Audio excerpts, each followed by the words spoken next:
everyone. With so many of our fellow South Africans lately immigrating, the need for general power of attorneys, special power of attorneys, and authenticating and signing of documents overseas has become a common occurrence in our practice.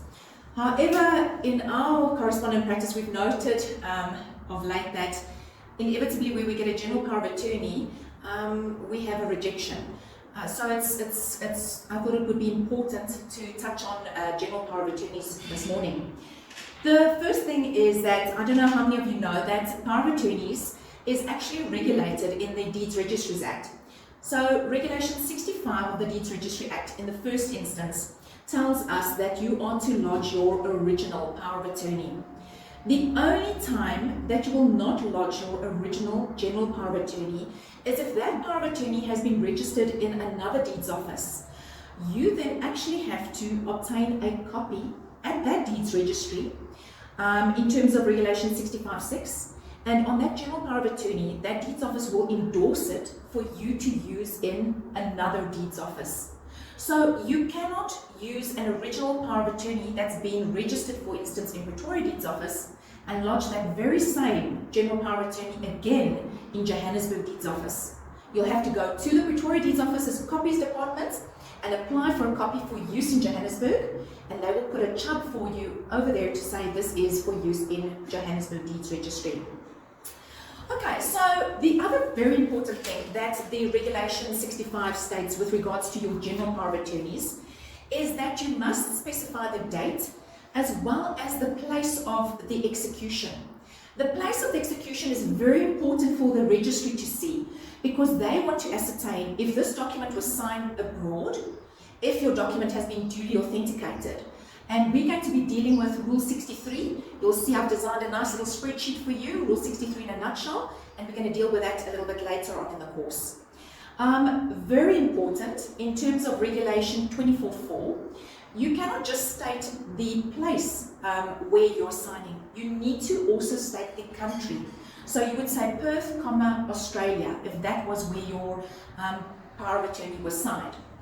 Should you have sent your power of attorney overseas and they just said Perth, you as conveyancer can lodge a conveyancer certificate stating that the general power of attorney was signed in Perth, country, Australia.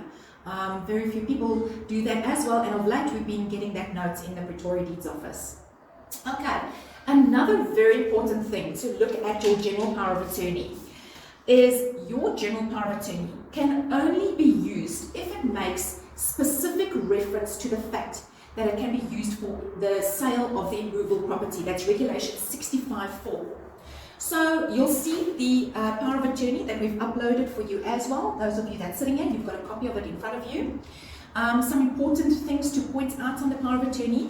Firstly, always, it must have a prep clause that needs to be signed by the conveyancer. Okay, if you will have a look at the general power of attorney that we've uploaded for you, or those of you sitting here that's got a copy in front of you, the first important thing to note on your GPA is that you must at all stages have a prep clause. The second most important thing on your GPA to note, and this is where we get our most common rejection notes pertaining to general power of attorneys, is that the grantor of the general power of attorney, in other words your registered owner's marital status, must be disclosed. Don't just put their names and ID numbers. It's very important to put their marital status. Some important notes to note with regards to that. If the person is married in community of property, you need to state that, and that spouse needs to sign as well. If there's a foreign marriage, he needs his assistance on the general power of attorney. Do not forget that. It needs to comply with Section 17(6) with foreign marriages. Okay, then you obviously nominate your agent. It is not a requirement, but it's good practice to put in the identity number and the marital status of your agent. But it is not a crisis if your agent's ID number and marital status is not included.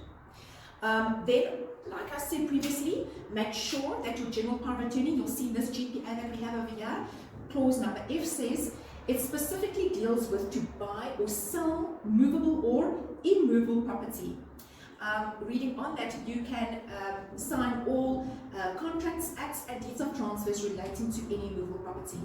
If your GPA does not have this clause in it, you cannot use this general power of attorney to transfer the relevant property. Then the general power of attorneys, obviously we know, like all legal documents, initialed on each page and signed in full with witnesses on your last page. You'll see in our general power of attorney, I state that it's executed in the Netherlands.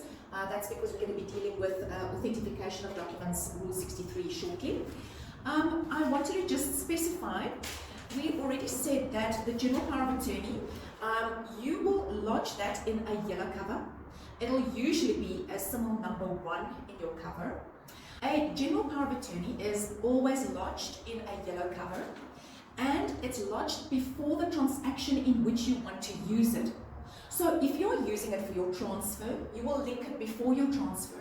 But if you're using it for a bond, for instance, you won't link it on the top of the linking with the transfer, you link it just before your bond. You link it before the transaction in which you want to use it. It is also possible to lodge a general power of attorney in your transfer documents. In other words, not register it. If your client doesn't want you to register the GPA, you do not have to register the GPA.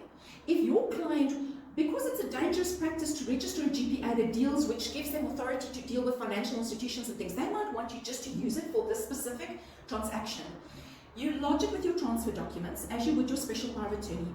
But please remember to lodge a conveyancing certificate in, explaining to the examiner that you're not making a mistake over here by putting it in with your transfer documents, that it's your client's wishes that you utilize this as an SPA and you are not going to be registering it, you're only using it for this transaction. Because otherwise the examiner will reject you with a note saying lodge GPA in its own separate yellow cover. It's very rare, but we do have it on the occasion that people don't want their general power of attorneys to be registered. The other important thing where we pick up frequent rejection notes is people forget that they need to refer to their general power of attorney in the preamble of their power of attorney to transfer, and very importantly, this is where the rejection note comes in all the time, in your preamble of your draft deed. Let's quickly discuss. You'll see here I've given you an extract of how it would look in your power of attorney to pass transfer. You would say the agent's name, I the undersigned, the agent, duly authorized thereto by virtue of a general power of attorney number, GPA, to be registered. So in the power of attorney to pass transfer, you do not have a number yet for your GPA. It's still to be registered. So type in there to be registered, and then you will give the place and the date of signing of the power of attorney. The same goes now within your draft deed. Don't forget, in the preamble of your draft deed, you have to refer to your power of attorney to pass transfer, as well as the general power of attorney, which authorizes your agent, which is acting on behalf of the registered agent. But in your draft deed, you have to leave a blank space for numbering to insert a number. Because what's going to happen after registration, your documents goes to numbering, your GPA will be afforded a number, and that numbering personnel, he will stamp that very number that he gave to your GPA number, he must stamp in on your first page of your draft deed where you've left a blank space for your GPA number to be inserted.